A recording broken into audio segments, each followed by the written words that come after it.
cada uma delas girando em torno de um imigrante português.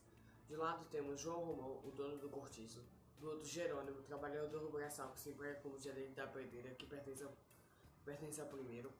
João Romão enriquece as custas da sua obsessão pelo trabalho de comerciante, mas também pelo intermédio de seus meios ilícitos, como os roubos que pratica em suas vendas e a exploração da amante Bertoleza, a quem engana com uma falsa carta de alforria.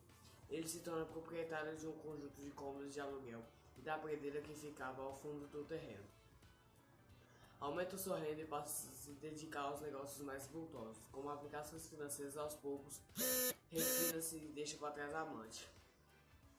Miranda, comerciante de tecidos e também português, muda-se para o sobrado que fica ao lado do cortiço. No início disputa espaço com o vizinho, mas aos poucos os dois percebem interesses comuns. Miranda tem acesso à alta sociedade, posição que começa a ser almejada por João Romão.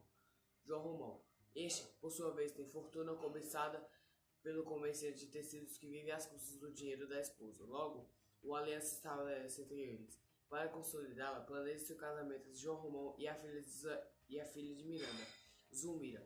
João se livra de Bertoleza, devolvendo-as dos seus antigos donos. Jerônimo assume a condição de gerente da pedreira de João Romão e passa a viver no cortiço com sua esposa Piedade. Sua honestidade, força e nobreza de caráter logo chamam a atenção de todos. No entanto, seduzido pela envolvente Rita Baiana, assassina o namorado desta, Firmo, Jerônimo abandona a esposa e vai viver com Rita. Entra então um acelerado processo de decadência física e moral, assim como sua esposa, que termina alcoólatra. A decadência também atinge outros moradores do cortiço. É o caso de Pombinha, moça culta que agradava a primeira menstruação para se casar. Seduzida pela prostituta Leone, abandona o marido e vai viver com a amante, prostituindo-se também. Dumas nos apresenta ao riquíssimo holandês Van Berle, que herdou a fortuna do pai junto com do conselho de gastá-la e viver bem. Só que era tanto dinheiro que ele nem sabia o que fazer. Ele gastava, mas ainda sobrava muito. Já que está com inveja, dedicou-se então a estudar plantas e animais que não conseguiria nunca gastar tudo o que tinha. A grande fixação da Holanda na época, além da guerra com a França, eram as tulipas. Muitos plantadores ficaram ricos vendendo essas belíssimas flores por todo o território europeu. Aliás, hoje a Holanda é uma grande referência no cultivo de flores. No interior de São Paulo existe uma cidade chamada Olambra, nome que vem de Holanda brasileira, que é reconhecida como uma das maiores colônias holandesas no país e é uma das maiores exportadoras de flores da América do Sul. É uma cidade pequenininha, mas cheia de cores e ótima para esquecer a vida. Isso é só para dizer que o cenário do livro é real. A guerra e as tulipas andavam juntas na época, armas e flores. Van Berle, como bom estudioso, dedicou-se a fazer alguns experimentos com suas tulipas e rapidamente começou a notar que seus exemplares eram diferentes.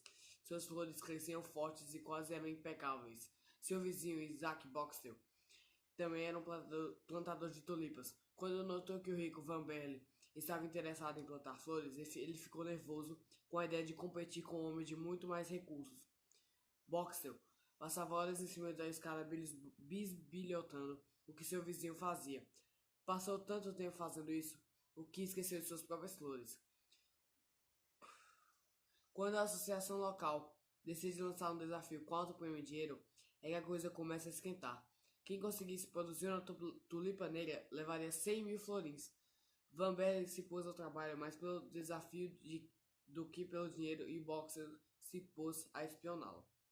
Enquanto isso, a Holanda queria mais guerra e o povo estava revoltado com os representantes do governo que tentavam negociar a paz.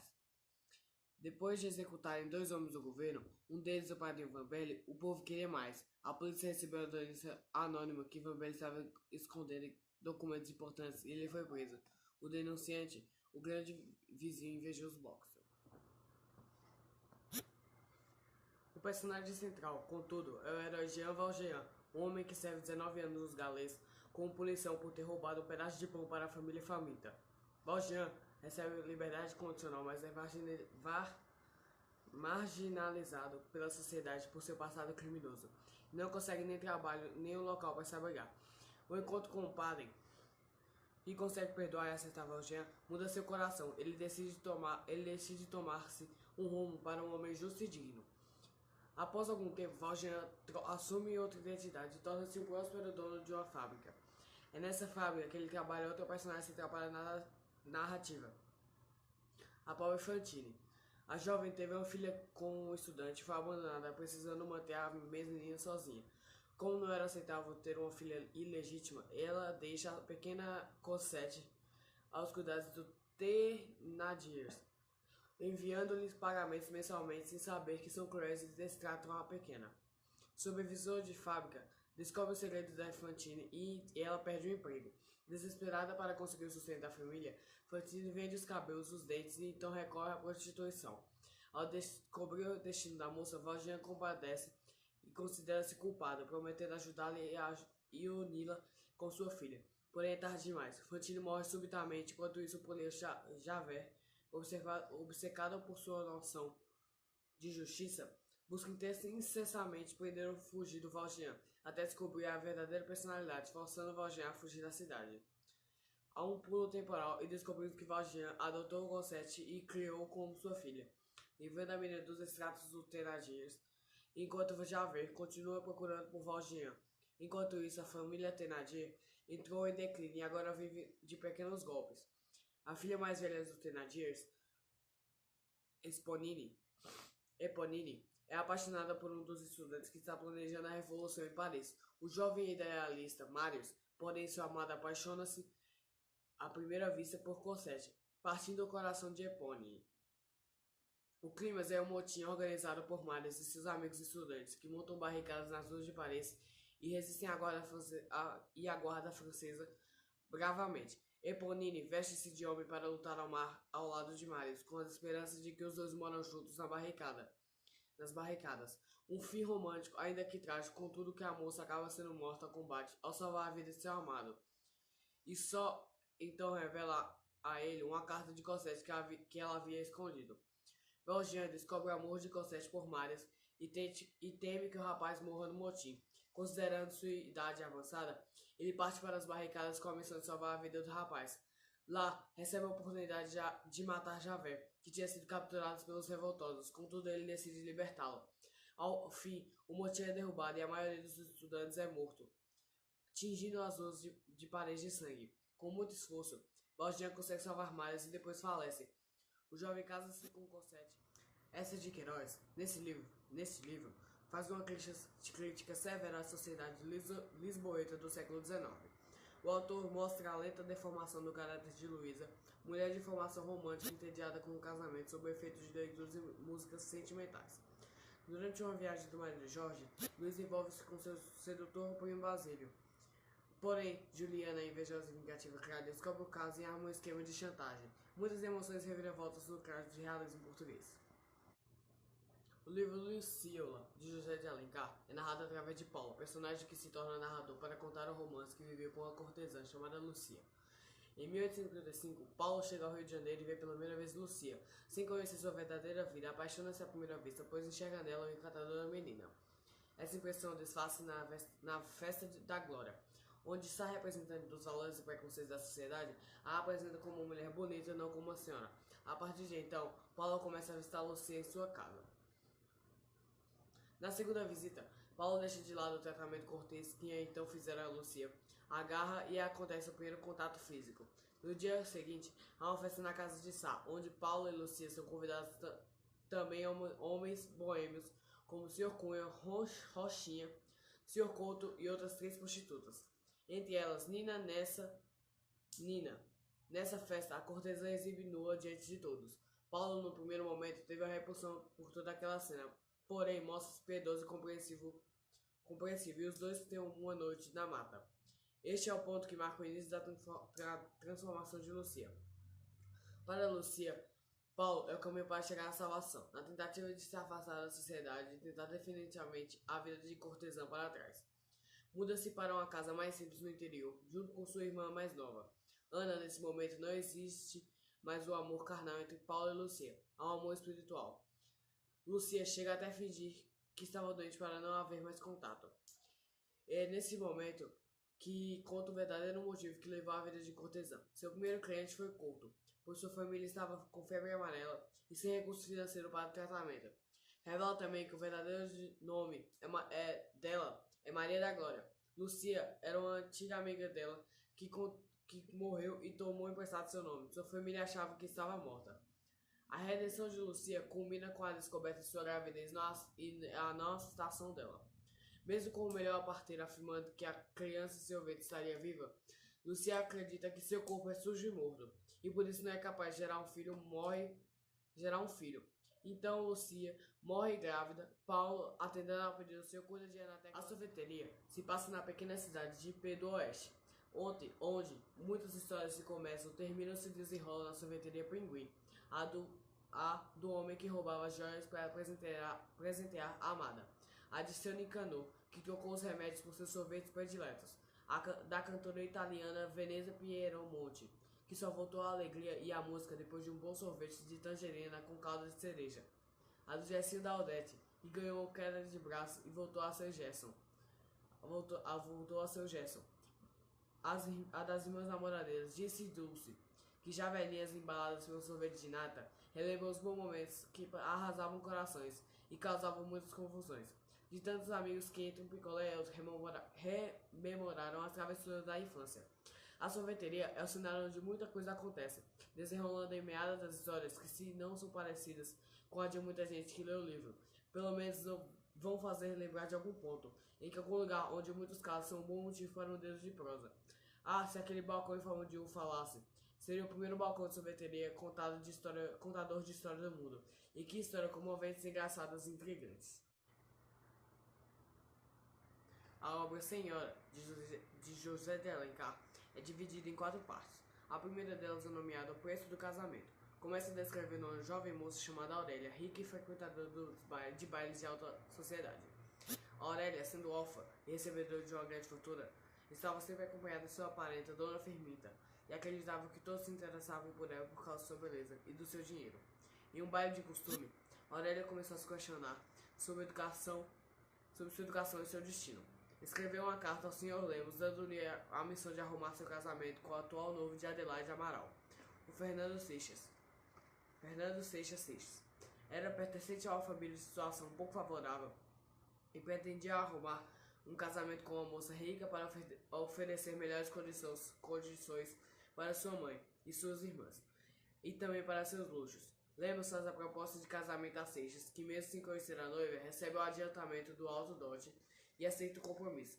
Quando foi apresentada a Aurélia, Seixas sente uma profunda humilhação, pois em tempos passados tinha rompido um noivado com ela para ficar noivo de Adelaide, que era mais rica. Na noite de núpcias, Aurélia chama seu então marido de homem vendido.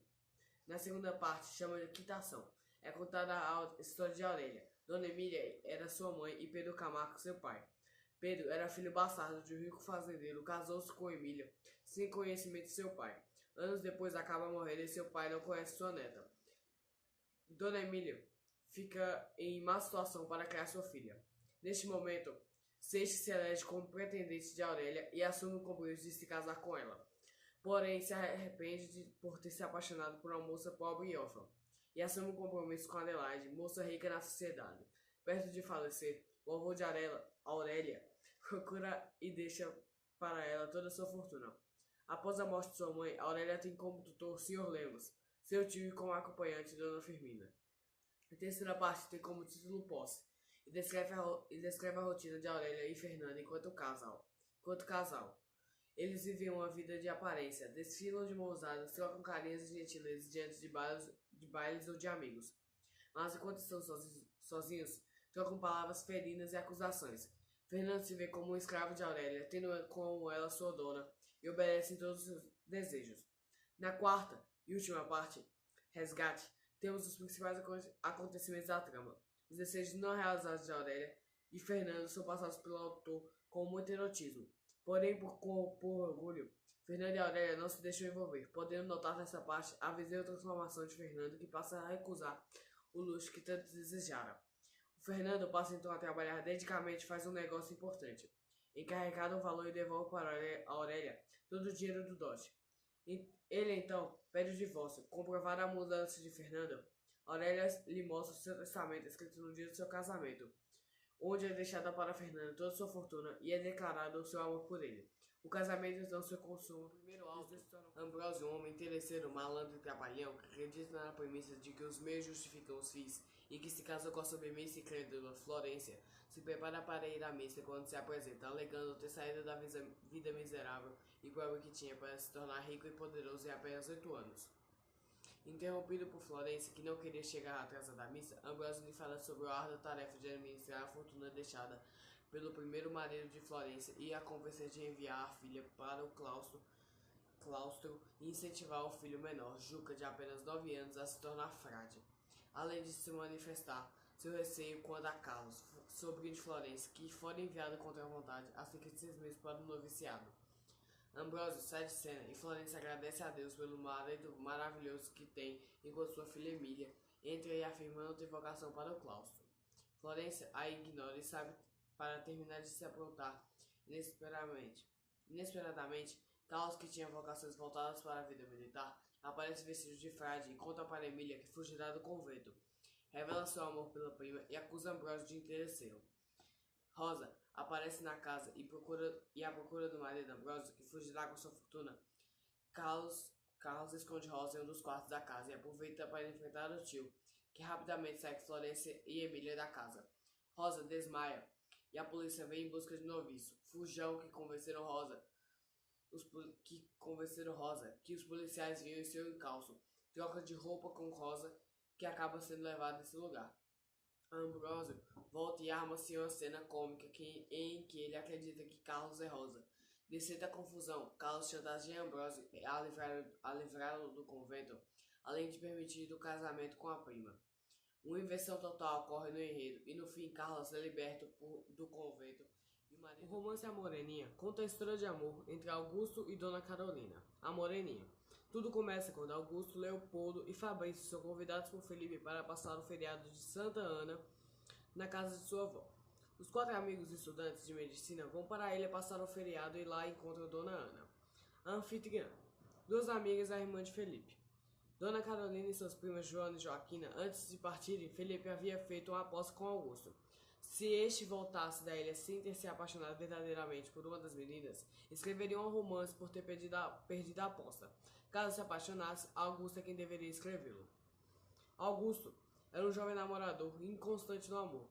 Fabrício revela a personalidade do amigo a todos no jantar, o que faz Augusto ser desprezado pelas moças, menos por Carolina. Sentindo-se sozinho, Augusto revela a Dona Ana, em uma conversa pela ilha, que sua inconstância no amor tem a ver com as ilusões amorosas que já viveu e conta o episódio que lhe aconteceu na infância.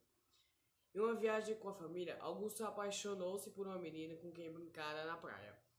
Ele e a menina ajudaram um homem moribundo e, com forma de agradecimento, o homem deu a Augusto um botão de esmeralda envolvido numa fita branca e deu à menina o camafeu de Augusto envolvido numa fita verde. Esse era a única lembrança que tinha da menina, pois não havia lhe perguntado nem o nome. O fim de semana termina e os jovens retornam para os estudos, mas Augusto se vê com saudade de Carolina e retorna para ele a encontrá-la.